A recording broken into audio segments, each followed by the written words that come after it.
আসতো, মাঝে মধ্যে আক্রমণ করতো, মানুষ মেরে ফেলতো।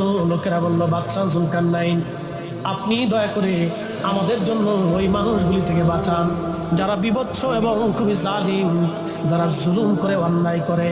এই জন্য পৃথিবীতে যারা জুলুম করে, অন্যায় করে, তারা ইয়াজুজ মাজুজের বংশধর, তাদের রক্তের মধ্যে ইয়াজুজ মাজুজের রক্ত আছে।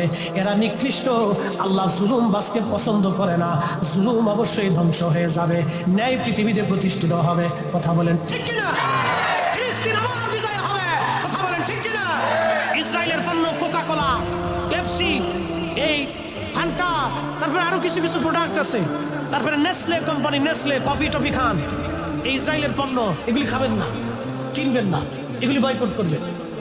পেপসি, কোকা কোলা, নেসলে কোম্পানির পণ্যগুলি, এই যে যারা জানেন না এখন জানতেছেন, এগুলি কিনবেন না, এটি ইসরায়েলের প্রোডাক্ট। আপনি 1 টাকা দিয়ে যদি কিনেন তাহলে বুঝলেন আপনি ফিলিস্তিনের ভাইয়ের বুকে গুলি করছেন।